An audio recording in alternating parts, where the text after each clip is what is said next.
있을지는 모르겠습니다만 모든 그 회의 부분은 전부 다 그 동영상화 할 생각도 가지고 있습니다. 그리고 또 지금 조직 자체가 전국적인 조직이니까 예를 들어서 뭐 지방에 계신 분들 있잖아요. 그러니까 회의 같은 것도 저희 생각은 스카이프를 통해서 좀 멀리에서도 자기 사무실에서도 이러면서 같이 할 수 있도록 개념에서 지원을 한다고 회장님께 말씀을 하셨는데 여러 가지 좀 초기라서 뭐 여러 가지 여건은 어려울 것 같습니다만은 일단 어차피 뭐 그래도 하나의 기구이기 때문에 운영을 해야 되는데 저희 생각은 뭐 스카이프라든지 이게 굉장히 뭐 잘 되어 있으니까 그런 식으로 해서 이사회라든지 회의 같은 것도 그렇게 할 생각을 가지고 있거든요. 투명하게 하시는 거예요? 예, 그러니까 왜냐하면 저 생각은 저 스스로도 뭐 제가 뭐 이걸 뭐 제가 무슨 뭐 이해관계가 있어서 하는 게 아니라 그렇게 하는 건데 나중에라도 뭐 확실하게 저는 그거를 근거를 타입을 해서 필요하면 제가 나중에 뭐 공급을 해서라도 제가 그 뜻이 큰 게 아니다. 그럼 계속 뭐 제가 아무리 얘기하는데 어떻게 되겠습니까? 특히 변호사분들 부분에서도 뭐 우리 변호사님들하고 관계가 좀 그런 부분이 있지만 모르겠습니다. 그게 뭐 나중에 기자분들은 그런 얘기 하시더라고요. 그게 다 비정상의 정상화가 그게 지역 다툼이다. 뭐 이렇게 얘기하시는데 그 타당성이 있긴 있을 것 같습니다만 저 생각은 그런 부분에 따라서 뭐 공개도 오픈돼서 이렇게 해가지고 그 뭐 변리사분들하고 뭐 다투고 이렇게 그런 측면보다는 좀 사이를 키워서 좀 같이 이렇게 상생하자. 특히 이제 글로벌 마켓으로 우리들이 넘어가서 같이 팀이 되고 그다음에 옛날에는 특허 출연 명세라든지 아니면 소송이라든지 이런 쪽에 한정되어 있는데 앞으로는 뭐 그 IT 관련된 뭐 거래도 있을 수 있고 사업하는 것도 있고 뭐 파이낸싱도 있고 그다음에 여러 가지 IP 패키징 그런 부분도 있고 포트폴리오 어떻게 구성하느냐 뭐 각종 컨설팅 부분도 있고 하기 때문에 그런 부분에서는 서로 같이 그 협업할 수 있는 여지가 많지 않겠느냐.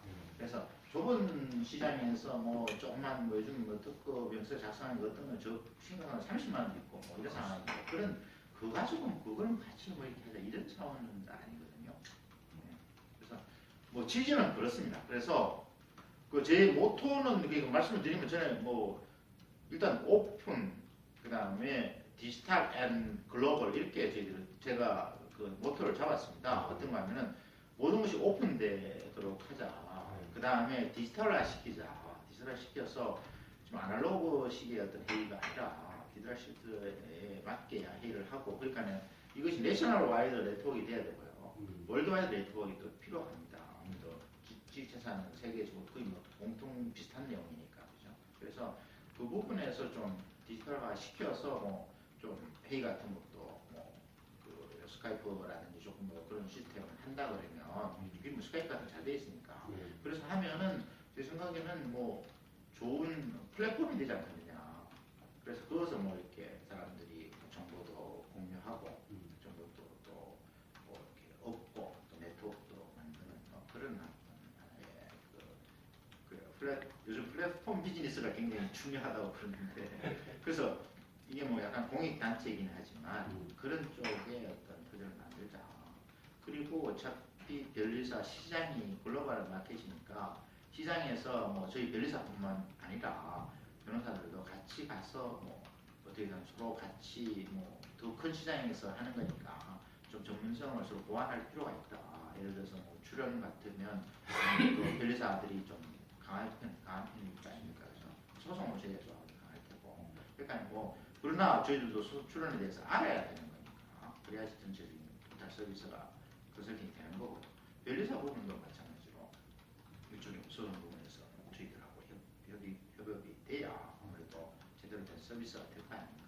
그래서 실제로 보면 우리나라에서 그러니까 특허 등록된 것이 뭐 무효 심판율이 높다고 그러는데 뭐 여러 가지 요인도 있겠습니다만 아무래도 그 부분에서 뭐 저희가 보기에는 그 실제로 뭐 분쟁이 됐을 때 그런 걸 대비해서 좀 위험한 부분이 있지 않겠냐. 실제로 또 뭐 특허 그 출연 수수료가 낮고 하고 하는 그런 면도 있어서 어떤 경우는 변리사분이 간단히 리뷰만 하고 직원들이 항상 하는 경우도 많고 한데 그것도 있지만 또 근본적으로는 좀 전체적으로 이렇게 분쟁 가능성에 치매 가능성이나 이런 거에 대해서 조금 더 그런 부분에 아무래도 전문가는 아니라고 볼 수 있잖아요. 그래서 좀 위협한 부분이 자진되지 않겠느냐. 그래서 그 부분이 사실은 굉장히 좀 바로 결국은 이런 건 시장이 전문성을 판단할 거 아닙니까? 누가 전문가인지 이쪽 시장에 따라서 가는데 결국은 이 분쟁은 저희들도 전문성을 높여나가려는 거거든요. 그러니까 좀 출연 부분에서도 저희들은 현재 변리사 협회에 의해서 변리사 그 특허청에 등록한 사람도 있고 뭐 여러 가지 지금 제도가 좀 그렇긴 한데 그래서 지금 특허청에 등록된 8,000여 명 중에서 한 4,400명 정도가 변호사거든요. 근데 뭐 변리사에 가입된 사람은 또 숫자가 또 다릅니다만 어쨌거나 이쪽에서 문제는 등록금 200만 원만 내면 뭐 다 되는 거니까요. 시장 자체는 변호사들이 많죠. 다만 변호사분들이 말하는 것처럼 전문성은 사실은 떨어질 수 있죠. 그러나 소송 부분에서는 또 어느 정도 강한 면도 있을 수 있는 거고요. 또 그리고 또 이런 지식이 있기 때문에 법률 분야이기 때문에 또 출연 부분을 조금 더 익히게 된다 그러면 굉장히 전문성이 높아질 수가 있는 거죠. 근데 또 지금 사실 로스쿨 제도를 만든 것 자체가 좀 이런 분야에서 학부에서 어떤 공학, 이공계 지식이 있는 사람들이 로스쿨에 가서 법률 공부해서 제대로 된 법률 서비스를 직장 관련 법률 서비스 제공하자는 거 아닙니까? 근데 사실은 그런 측면에서 사실은 이게 많이 활성화가 돼야 되는데 사실은 지금은 그렇게 되지 못하고 있는 측면도 많이 있고요. 또 변리사분들은 계속 그 역할은 많이 잘 해왔죠. 잘 해왔고 상당히 기여한 바는 크지만 아무래도 전문성이 떨어지는 부분은 없잖아요. 있을 수밖에 없습니다. 소송 중에. 왜냐하면 변리사를 양성하는 전문기관이 없습니다. 그죠? 시험만 통과하는 거잖아요. 그래서 뭐 의무수습기관이 있긴 있습니다만 그것도 도제 교육이 돼 있다 보니까 좀 한계가 있을 수 있고. 그래서 또 원래도 되게 법률 영역인데 변호사들이 뭐 그 당시는 간단히 소송만 해도 뭐 굉장히 돈을 많이 벌고 이러다 보니까 이쪽 분야에 대해서 제대로 사업 서비스를 제대로 못하다 보니까 변리사라는 어떤 그런 좀 특수한 영역을 인정을 하게 된 거였고. 근데 그분들이 또 역할을 잘해서 사실은 굉장히 기여한 바는 크죠. 그러나 어떤 한계점이 있다는 것은 인정 안 할 수가 없습니다. 미국 같은 데 보면은 패턴트 에이전트, 우리나라 변리사는 패턴트 에이전트거든요. 변호사라고 할 수는 없는 겁니다. 패턴트 에이전트가 보통 5년에서 7년 정도 하다가 다시 로스쿨에 가서 한 4년 마치고 와서 그때 변호사로서 그 지식재산 전문 변호사로서 활동하는 게 일반적인 경우거든요. 그 트랙이 그렇게 돼 있습니다.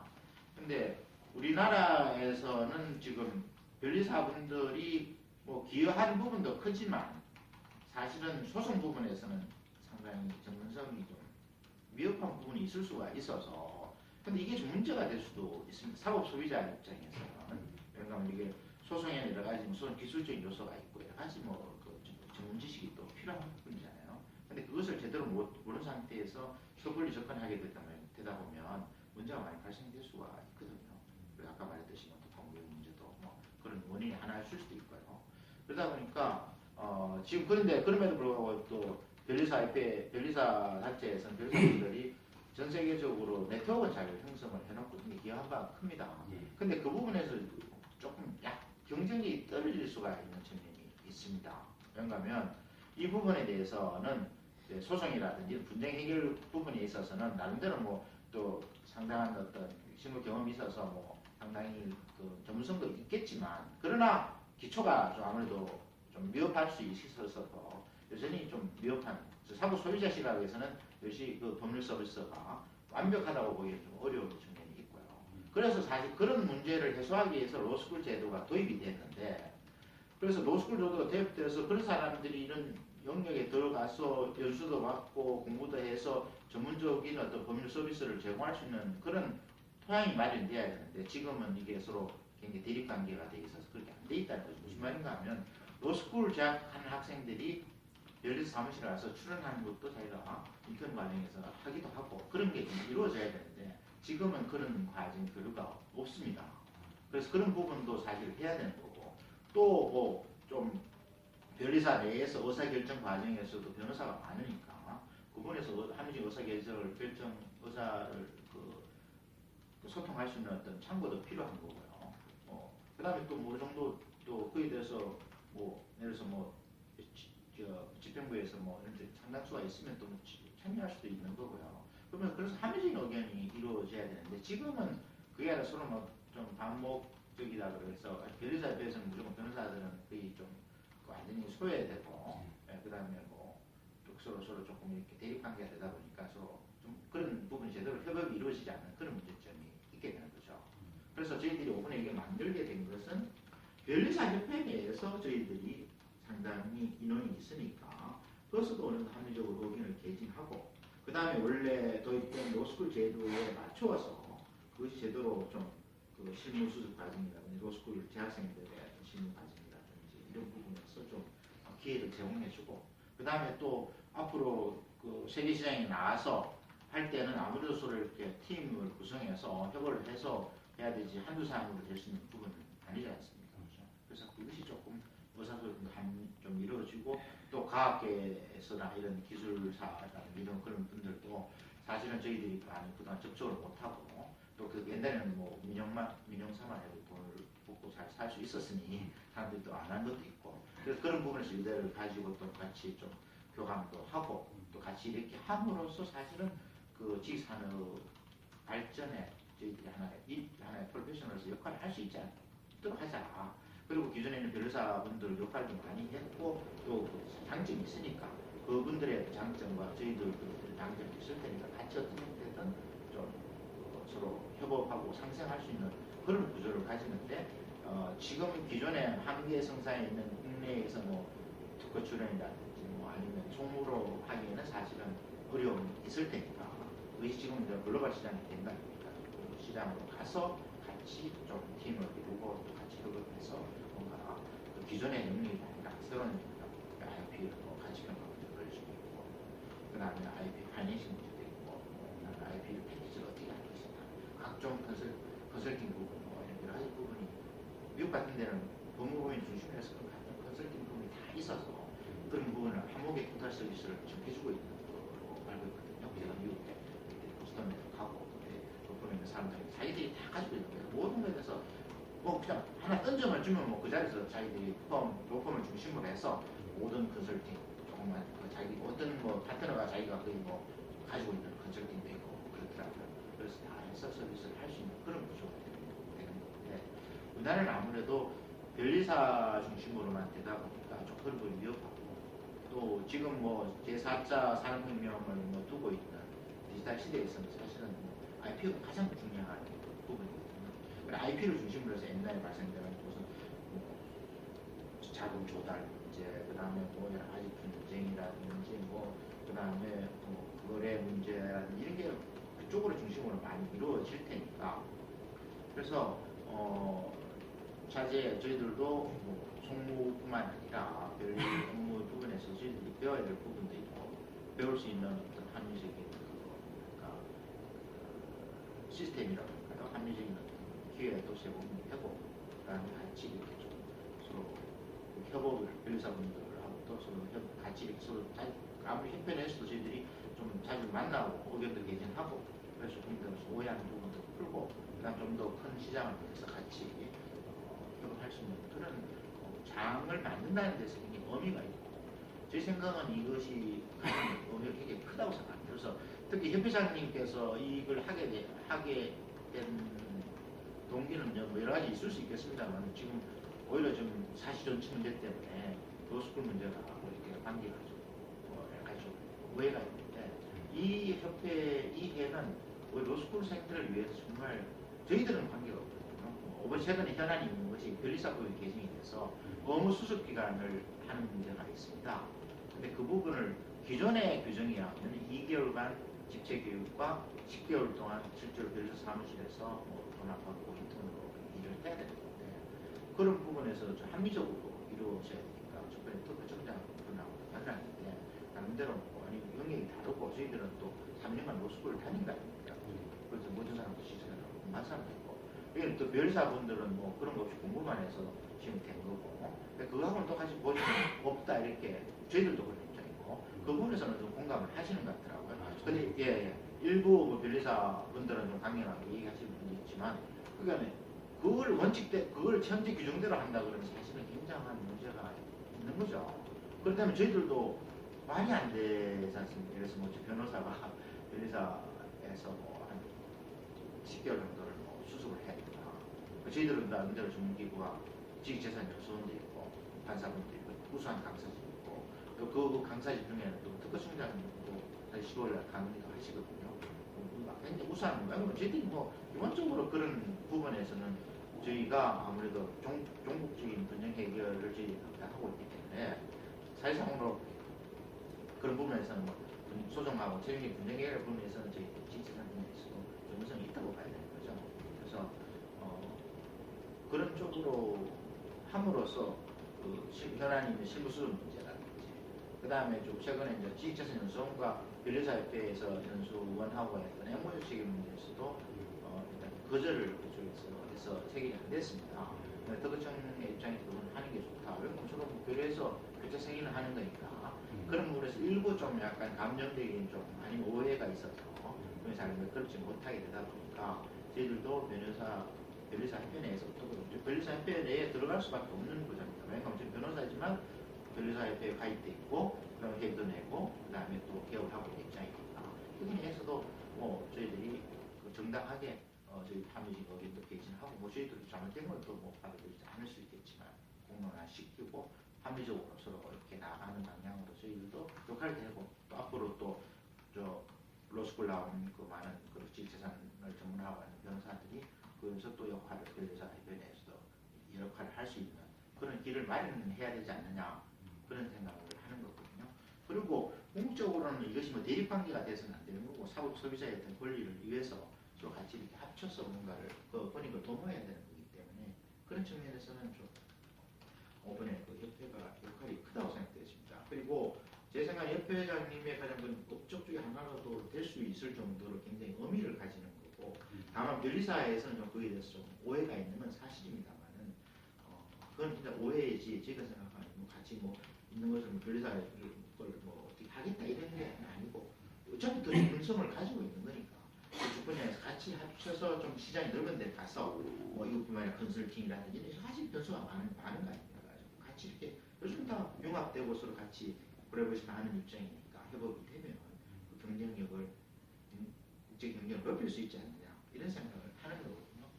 그래서 굉장히 이번에 출범하는 대한 특허 변호사회는 굉장히 역사적인 의미를 가지고 있다고 저는 개인적으로 생각하고 있고요.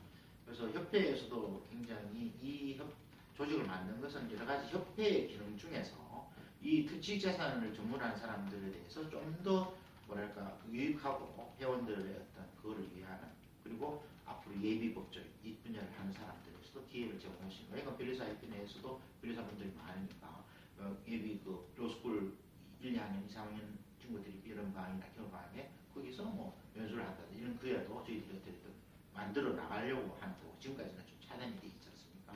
그렇게 하고 함으로써 굉장히 그러면 그 사람 경쟁이 높아지는 거고, 또 그런 친구들은 주로 또 뭐 그 학부 때 이공계를 했던 친구라면 더 경쟁이 있을 거 아닙니까? 그래서 제가 개인적으로는 초대 회장으로서 1년 임기로 뭐 되어 있습니다. 그게 또 하면 영림을 뭐 금지하는 규정은 없는 거지만, 일단은 저희로서는 그 틀을 잘 만들어 나가서, 그래서 저희들이 구성을 보면 지식재산의 전문 변호사분들이 그렇게 대형 로펌에서는 거의 다 임원진으로 들어갔고요. 그 다음에 또 뭐 저희 생각은 여성 변호사, 청년 변호사, 그 다음에 IT에 뭐 관심이 있는 그런 로스쿨 졸업한 사람들, 이런 쪽이 중심이 돼서 그게 어떻게 보면 마이너리티라고 할 수 있는데, 그런 사람들을 위한 어떤 정말 그렇게 비용이 들지 않고 그 사람들의 네트워크를 만드는 데 도움이 되고, 그 다음에 쉽게 접근해서 배움의 장이 될 수 있고, 그 다음 자기 어떤 그것을 어떤 마케팅도 할 수 있고 하는 그런 어떤 플랫폼이라고 하는 그런 것을 한번 깃털을 만들어야 된다는 그런 그 사명감을 가지고 있습니다. 지금 회원수는 어떻게 됩니까? 회원수는 지금 조금 미묘한 문제가 있어서 다음 주까지는 저희들이 밝히기는 좀 곤란합니다. 근데 지금 아까 말씀드렸듯이 한 4,400명 정도가 변리사에 등록이 된, 특허청에 등록이 돼 있고요. 예. 총 특허청에 등록된 사람은 8,000명 정도 됩니다. 그래서 반이 넘고요. 근데 실제로 그것이 뭐 이따 교육하고 그다음 변리사에 가입되고 뭐 그다음 실제로 그 회비를 내고 실제로 개업하고 있는 부분은 그렇게 많지는 않습니다. 그렇지만 상당수는 사실 되는 거죠. 그래서 일단은 저희들이 그래서 구조를 그 사람들이 개업하고 있는 변리사에 가입돼 있고 해비는 개발 사람들이 정회원이고 이 4,000명을 준회원으로 저희들이 가지고 있습니다.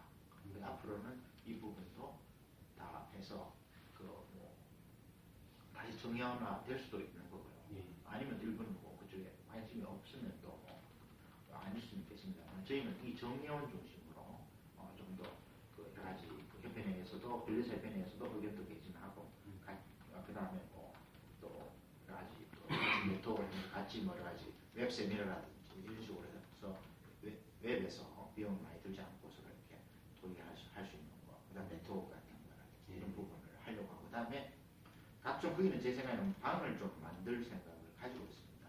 여러 가지 뭐그 어떤 무슨 음악 저작권 방이라든가 뭐 그런 식으로 해서 거기 들어가서 각자 좀 그래서 전문 분야. 예 분야별로 좀뭐 동영상으로서 뭐 웹세미나처럼 이렇게 시간을 정해서 한다든지 아니면 띄워놓는다든지 뭐 이런 식으로 해서 그것이 그렇게 되면 전 세계적인 네트워크가 가능한 거거든요.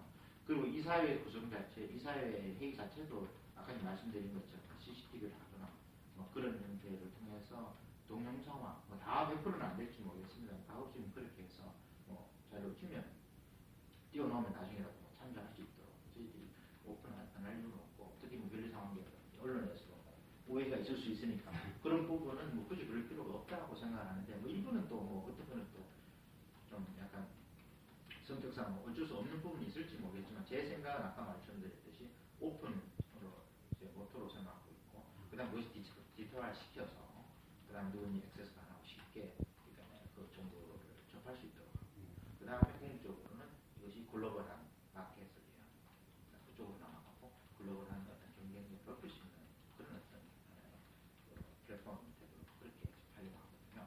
그래서 사실은 제가 의미가 있다고 생각합니다. 그러니까 대한변협이라는 큰 조직이 있습니다만은 그분의 특히 전문화되고 가장 핫하고 지금 뭐 제4차 산업혁명을 앞두고 있고 뭐 디지털 시대고 또 그다음에 아티피셜 인텔리전스가 뭐 2045년에는 인공 사람의 두뇌를 앞선다고 하고 뭐 이런 상황에서 지금 사실은 전 세계적으로 온라인 리걸 서비스 프로바이더가 있습니다. 무슨 말인가 하면 아티피셜 인텔리전스처럼 기계적인 장치에서 그 법률 서비스를 해주는 경우가 있습니다. 거의 특허 명세서를 작성하는 사람도 있고, 뭐 윌 같은 거 들었을 때는 yes or no 해가지고 그렇게 미국에서 실제로 그게 돼 있습니다. 돼가지고 사실은 그것이 그 노스캐롤라이나 주에서는 그게 불법이라고 위법이라고 했습니다. 근데 이번에는 최근에 작년 6월달에는 그 회사를 만든 사람이 심슨 그 심슨 형사건을 변호인 한 사람인데 그 사람이 노스캐롤라이나 주 변호사 협회를 상대로 안티트러스트로 위반이라고 해가지고 그 1,100만 불 손해배상 청구소송을 제기해서 지금 현재 진행 중입니다. 그래서 왜냐하면 그게 이쪽이면 한정적으로 하느냐, 독점적으로 할 게 아니다. 이분 할 수 있다. 근데 사실은 온라인 리걸 서비스 프로바이더는 제가 미국 가서 미국 변호사 협회에서도 많이 문제가 됐는데 왜냐하면 지금은 싸움이라기보다는 그러니까 단순한 이런 지금 아까 체스 게임에서는 아니면 바둑에서도 지금 인공지능이 컴퓨터에 이기지 않습니까? 마찬가지로 지금 한 60~70% 시장은 컴퓨터로 지금 할 수가 있는 상황이 되거든요.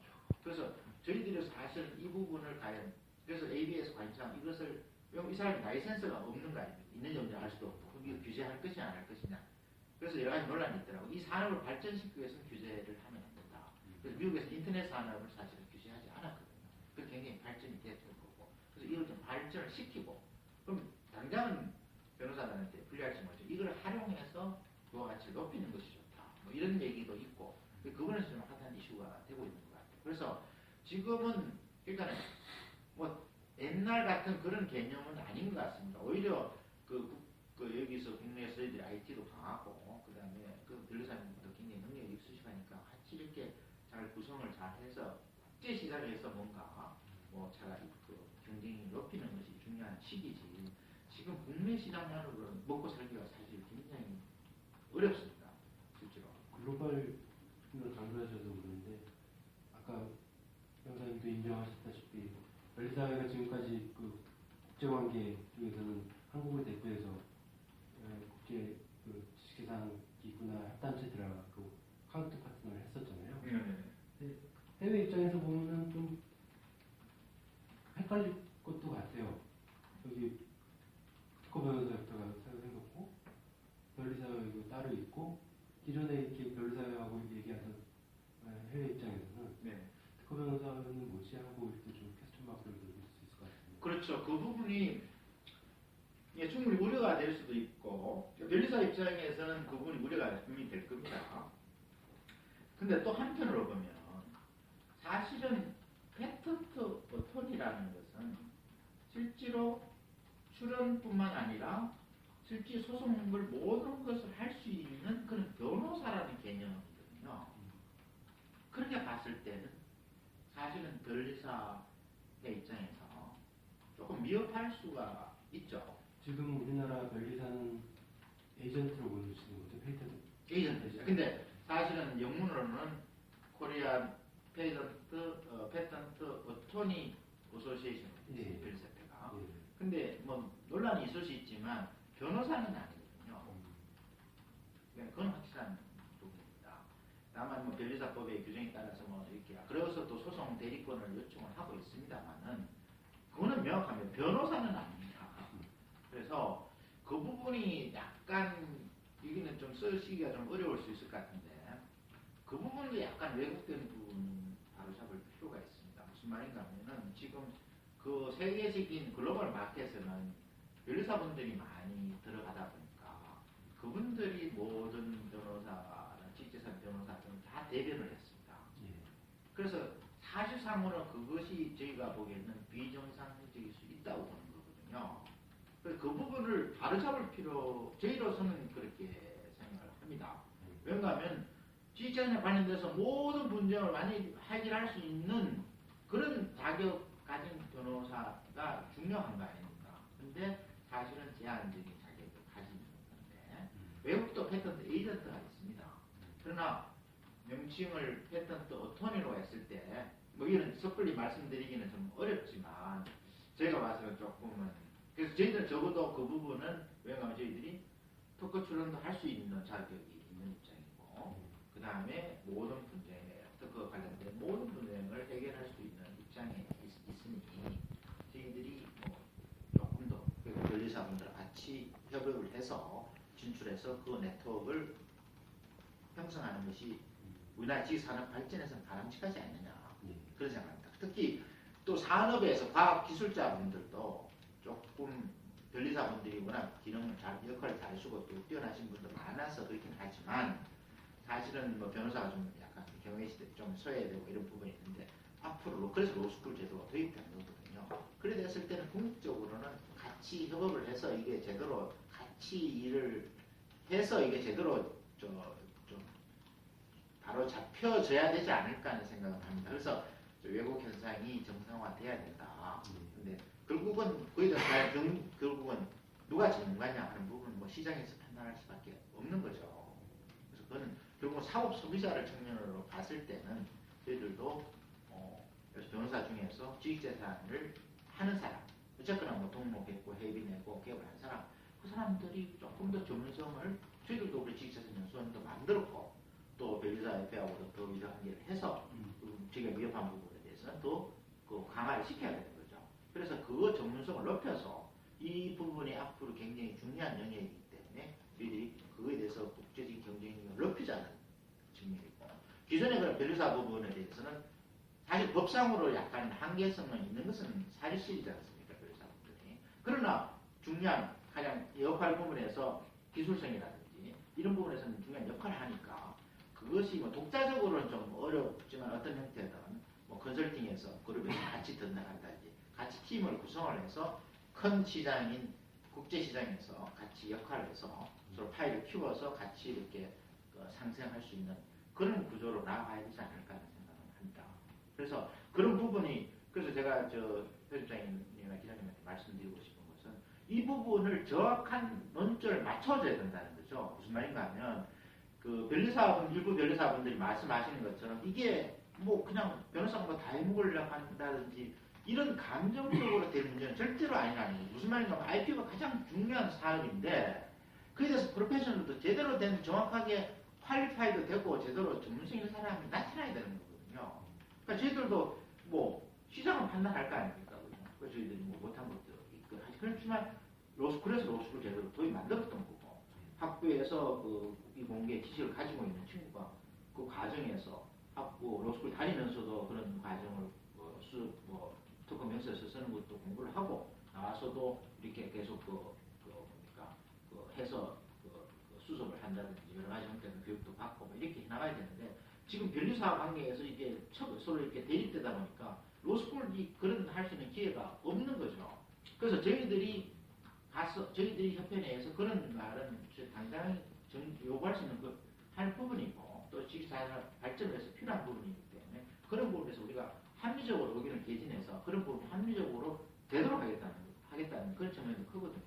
그걸 한다고 해서 과연 변리사분들한테 해를 끼치는 거냐 변호사를 이렇게 배척하는 그거는 아니라는 오히려 또 서로 배우고 이렇게 하는 과정에서 약간의 또 다른 부분도 있겠습니다만 서로 같이 또 협업할 수 있는 기회가 좀 많아지는 것은 좀 원활해지고 그것이 시장이 요 조그만 데서 한다고 하면 인원이 많아지니까 오히려 부작용으로 생길 수 있으면 모르겠지만 그것이 전 세계로 시장으로 넘어갔을 때는 어차피 혼자 하는 것보다 이렇게 가는 게 좋은 거니까 그것은 뭔가 같이 협업할 수 있는 여지가 많고 또 필요성도 발생되는 거니까 이것을 너무 좁게 생각하면은 막 변호사하고 변리사의 다툼이 이래 생각하는 것으로 볼 수 있는데 정말 그래서 제가 인터뷰를 했을 때 흔쾌히 저도 하고 싶다고 말씀드린 이유는 이게 좀 언론에서 시각을 좀 정확하게 잡아주실 필요가 있다는 거예요. 우리나라 사실은 지금 먹거리는 지식자산사밖에 없는 거거든요. 그렇다면은 그거를 제대로 법률 서비스도 제대로 된 전문화된 서비스가 필요한데 그러면 같이 어떻게 서로 조금 약간 경쟁도 되면서 또 보완도 되고 협업할 수 있고 자연스럽게 이 시장이 좋고 그래서 저희들 모토가 세계 시장입니다. 국내 시장은 한계가 있어서 할 수가 없습니다. 그리고 특허 명세서도 국문을 쓰는 거는 거의 제대로 받지를 못하게 되는 경우가 많아서 해외 출을 하고 이런 게 많이 중요하고 또 시장도 워낙 크니까요. 상상을 초월할 정도입니다. 미국 시장은 엄청나게 몇백 원 소송 이런 거는 얘들은 적어서 안 하려고 할 정도입니다. 보스턴에 있는 제 변호사를 하다 보니까 그중 김현장에 있다가 또 미국에서 로스쿨 맞춰서 지금 민철하는 보스턴 유명한 법정에서 일을 하고 있는데 그래서 굉장히 시장이 큰 것 같습니다. 없다면 좀 있겠지만 그래서 그런 측면을 봤을 때는 우리나라 지식재산 산업이 계속 발전을 해야 되고 그러면 거기다 뭔가 컨설팅이라는 게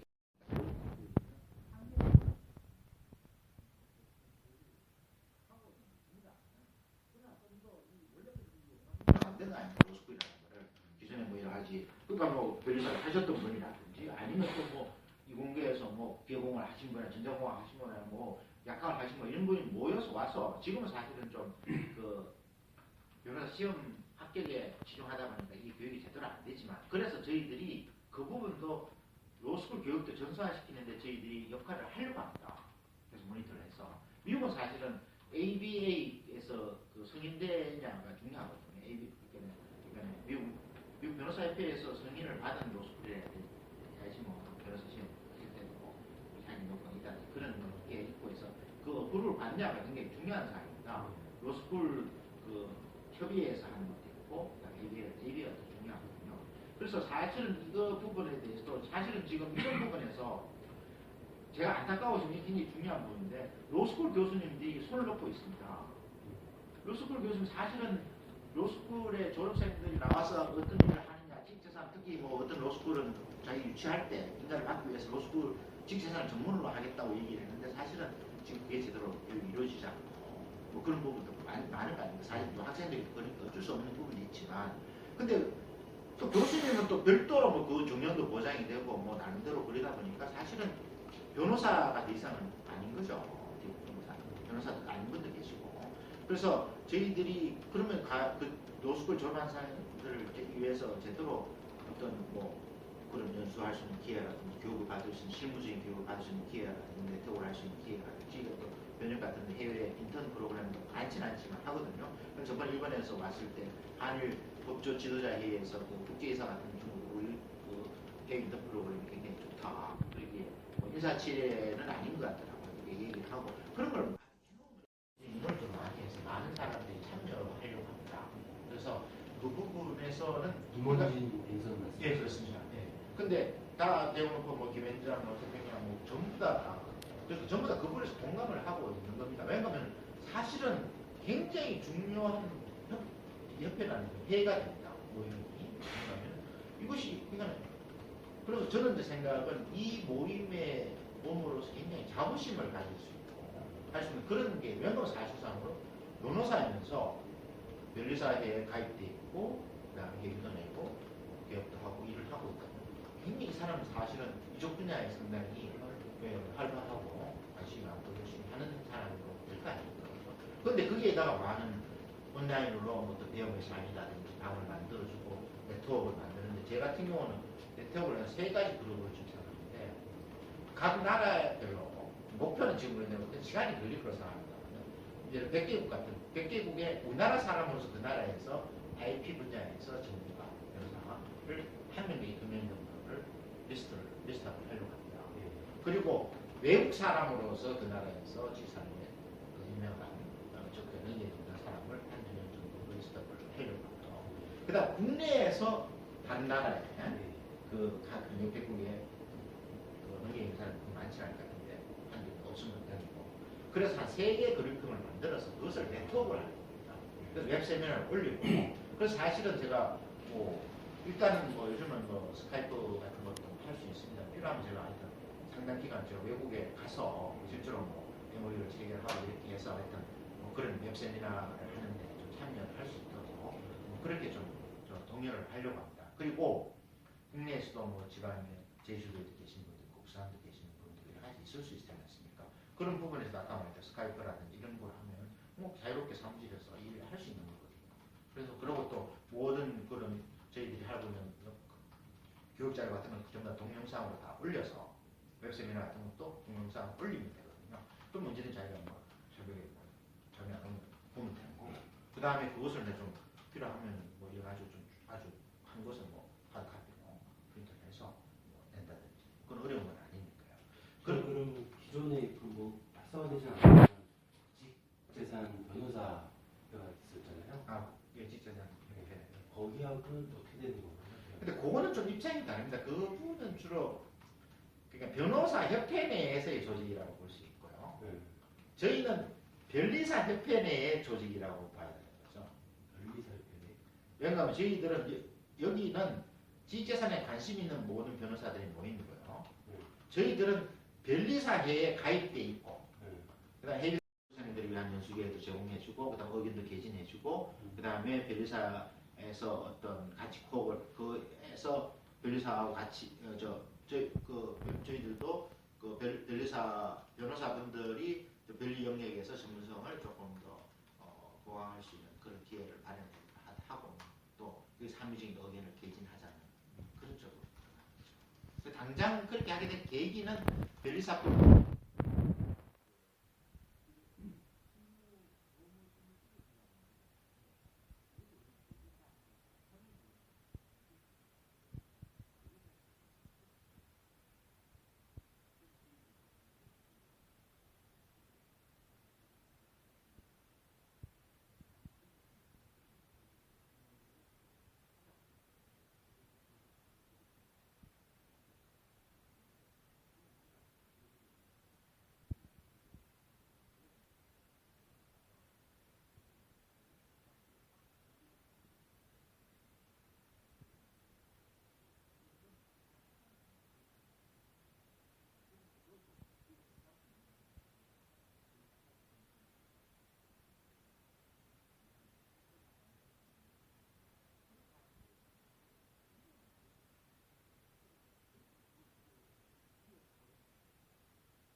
정확하게 숫자는 하여튼 뭐 예, 그렇습니다. 그분들이 우리 특허 변호사협회의 주축이 이제 되시는 그렇습니다. 그 정의원입니다. 그분들은 그러면 여기 협회도 가입돼 있고 변리사회도 가입돼 있는 상황으로 그렇죠. 가겠네요. 그렇죠. 당연히 협회 가입, 변리사 협회 가입된 사람만이 저희들이 정회원이 되는 거니까. 그러니까 변리사 협회 내에서 변호사라는, 그러니까 특허 변호사라는 약간 독특한 그 하나의 어떤 그룹을 얘기하는 거죠. 그래서 나름대로 세 가지 그룹이 있습니다. 변리사 협회는 특허청에서 특허청에 퇴직한 공무원, 예. 그 다음에는 변리사 시험에 합격한 사람, 저희 같은 변호사, 세 가지 그룹이 돼 있거든요. 근데 지금까지 두 사람만의 의견이 많이 주로 좌우가 되고 그랬는데 저희들도 합리적인 의견을 개진해야 되지 않겠느냐. 그래서 뭐 당연히 뭐 또 저희가 뭐 수용이 안 되면 어쩔 수는 없겠지만 그리고 또 어느 정도 저희들도 합리적인 뭐 선거 부분도 참여할 수 있으면 해야 되는 거고 그리고 정당하게 하는 거니까. 그래서 그런 역할에서 안 했던 그러면서도 실제로는 아까 예비 법조인들이 뭐 연수할 수 있는 기회를 제공한다든지 뭐 이런 부분을 하기 위해서 우리가 그 역할을 하도록 하자. 그런 취지였습니다. 그럼 기존 그 지식재산 변호사협회를 뭐 통합하거나 이런 거는 전혀 논의 자체가 안 되게. 예, 그렇죠. 그거는 뭐 이쪽에서는 또 남들 표현 자격이 없네요, 일단. 그 중에서 뭐 저희 자격 요건이 있는 사람은 들어올 수가 있는 거죠. 그래서 실제로 뭐 그쪽에서 인원이 이도하고 하긴 하겠지만 약간 취지는 조금 다른 거고 이건 좀 더 학술적인 부분이 좀 더 강하지만 저희들은 좀 변호사 내에서 좀 합리적인 의사결정에 참여할까 의견 개진도 하고 그다음 변리사에 뭐 그런 기회도 제공해주고 조금 더 실무적인 측면에 좀 더 접근을 하고 하자는 거죠. 그래서 조금 더 저희들 좀 행동력이 있고 좀 더 이쪽은 좀 학술적인 척이 좀 강하고 뭐 저희들도 학술적인 안 하는 건 아니지만 제 생각 조금 제가 구상하는 것은 조금 그것이 웹세미나라든지 인터넷을 명절 전에 이제 하 회장님하고 뵀을 때도 어느 정도 이번 선거에서 이 말씀하셨던 변리사회에 소속돼 있는 변호사들이 좀 표 행사를 좀 할 수 있게 좀 하고 싶다고 하셨고 네. 또 한 가지는 아까 말씀하신 특허청 출신 변리사들에 대한 정관이용 뭐 이런 거에 대한 폐해 같은 걸 많이 말씀하시더라고요. 네. 그런 거에 대해서도 우리 협회가 좀 나름대로 좀 견제나 이런 단체로서 뭐 역할을 좀 하실 생각도 있으신가요? 근데 처음에 선거권 부분은 당연히 권리이기 때문에 저희들은 당연히 선거권을 행사하도록 저희들은 뭐 나름대로 독려를 할 생각입니다. 그런 건 정당하게 저희들이 행사를 해야 또 그에 대해서 인정을 할 거고 또 그에 대해서도 당연히 뭐 5분이 아니면 타기 집행부에서는 고려를 할 거고 또 저희들이 뭐 어느 정도 그게 여건이 된다면 저희들 일부 뭐 집행부에 참여할 수도 있을 거고요. 그리고 또 하나는 뭐 그런 취지인 것 같습니다. 뭐 조금 변리사회도 좀 더 투명하게 돼야 된다.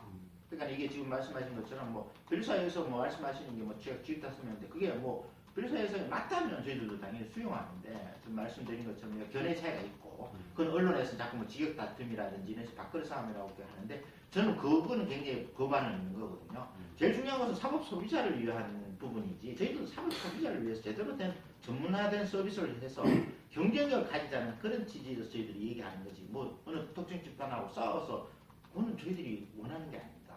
그리고 실제로 전문성을 판단하는 것은 사법 소비자가 하는 거고 그렇지 않아요. 그거는 싸운다는 것은 제가 봤을 때는 모든 제도적인 문제가 있는 부분이 있는지는 모르겠는데 일자하나 저희들로서는 뭐 기본적으로 사실은 미국 같은 데는 모든 것이 뭐 변호사가 한족되는 거 아닙니까? 다만 우리나라 인원이 적다 보니까 다양한 형태의 유사 직역이 있고 또 그것을 또 기존의 현대상이 인정하다 보니까 그에 따라서 여러 가지 뭐 문제가 있을 수 있는데 그러나 저희들은 지자산 분야에서 변리사 분들이 한 역할에 대해서는 충분히 저희들은 뭐 충분히 인정을 하고 있습니다. 많이 기여를 했고 왜냐면 변호사들이 그동안에 안주에서 뭐 법원에만 왔다 갔다 하면서 하던 것을 그걸 뭐